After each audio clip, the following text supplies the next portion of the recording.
हर दरिया जी लहर लहर मिट्टी खे चाहे थी, मिट्टी खे चाहे थी, मिट्टी खे चाहे थी।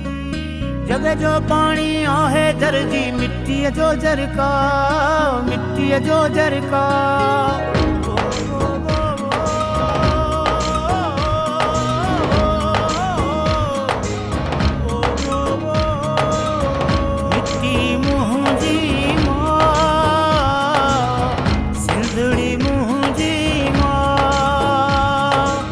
पानी जी मुनसिफाना विरछ डेल्टा जी बहाली जे स्लोगन ते जो 2 डिसंबर ते सकाफती ॾियारो मल्हाइण जो ऐलान किया उन हवाले से मीरवा गोरचाणी बॉयज़ हायर सेकेंडरी स्कूल के उस्तादन शागिर्दन उन अलावा इलाइके के मौजूद शख्सियतन टाउन कमेटी जो वाइस चेयरमैन समेत इन वे तदाद में रैली कढ़ी है। अचो तो उन हवाले से ॾिसूं इन रैली अॾेख जेके वो अजरक जो झंडो जो खड़ी अजरक लहराए रहा उन सिंध टीवी जा झंडा जो लहराए रहा। अचो तो उन हवाले से ॾिसूं ॿारनि जूं कहिड़ियूं तैयारियूं उस्तादन जो वञण सां गॾु कहिड़ियूं तैयारियूं जेके हिन वक़्तु जेका रैली कढी रहिया आहिनि। परिवार जा माण्हू तमाम तैयार आहिनि, तमाम स्टूडेंट हायर सेकेंडरी जा तैयार आहिनि ऐं इंशाअल्लाह ज़बरदस्त नमूने सां 2 डिसंबर ते असां जोश ऐं खरोश सां असां प्रेस क्लब ते पहुचंदासीं ऐं असां सभिनी जो जेको इहो मुतालबो आहे पाणी जी विर्छ जेका आहे मुस्तफ़ाना तरीक़े सां थिए असां उनजे पुरज़ोर वफ़ाक़ सां करियूं था त जेको शेयर सिंध जो आहे उहो ॾिनो वञे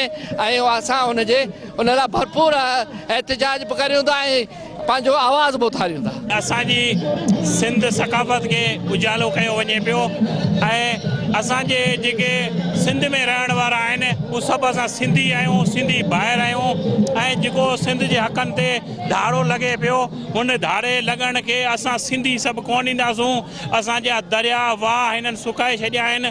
असां पंहिंजी सिंध जे लाइ हक़ जे लाइ जदोजहद करे सिंधी अजरक पाए सिंधी टोपी पाए असां रोडनि ते निकिरी पंहिंजी जदोजहद जारी रखंदासूं। सिंधी सभु गॾु आहियूं। साईं असां हर साल वांगुरु हिन साल भी तमामु बहितरीन नमूने सां हिते ही प्रोग्राम मुनक़द कयो आहे ऐं हिकिड़ी शुरुआत आहे 2 तारीख़ ते जेको प्रोग्राम थींदो उन ते इंशाअल्लाह असां भरपूर नमूने सां इन खां वधि जेको आहे उहो हिसो वठंदासीं ऐं पंहिंजी सकाफ़त खे उजागर कंदासीं।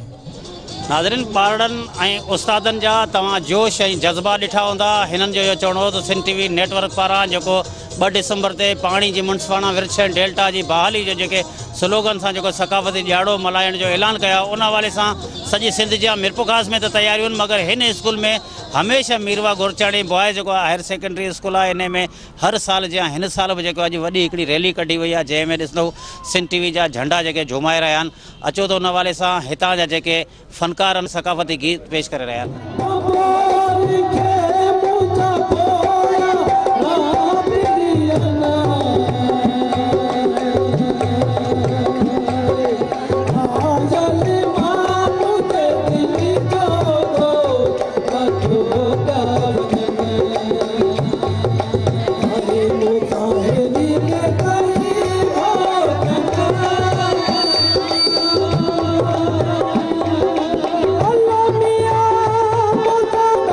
Allah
सिंधी टोपी अजरक वारा दियन ये सिंधु जिए सिंधु वारा दियन सिंधी टोपी अजरक वारा दियन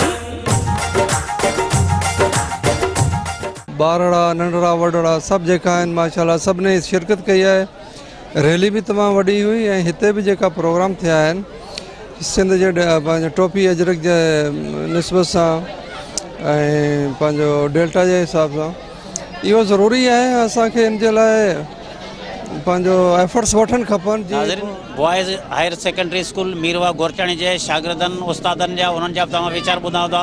उन खां अलावा हिननि जेका हज़ारनि जे तइदाद में शागिर्दनि उस्तादनि इलाइक़े वासियुनि पारां रैली कढी इहो वचन कयो त 2 डिसंबर ते सिंध टीवी नेटवर्क सां गॾु असीं सकाफ़त ॾियारो मल्हाईंदासीं। उन खां अलावा हितां जा जेके मशहूरु सिंध जा जेके फ़नकार हुआ जंहिंमें फ़नकार ख़ुशबू लगारी, भगत भूरालाल, अमानत फ़क़ीर या लियाकत फ़क़ीर ऐं उन खां अलावा मुख़्तलिफ़ शहर जो जेके मीरवा गोरचाणी जो जेके निजी तोड़े सरकारी स्कूलनि जा जेके ॿारनि जा तव्हां टेबल ॾिठा हूंदा। हिननि जो इहो चवणो हो त असां सिंध टीवी नेटवर्क पारां जेको सकाफ़ती ॾियारो मल्हाइण जो ऐलान कयो उन में असां भरपूर तरीक़े सां शिरकत कंदासीं। ऐं सिंध टीवी नेटवर्क पारां जेको मिरपुखास प्रेस क्लब वाॾो जेका कैम्प काइम कई वेंदी उन ते असां रैलियुनि जी सूरत अख़्तियार कंदासीं। हर दरिया जी लहर लहर मिट्टी खे चाहे थी, मिट्टी खे चाहे थी, मिट्टी खे चाहे थी। जग जो पाणी आहे दर्जी मिट्टीअ जो जरका, मिट्टीअ जो जरका।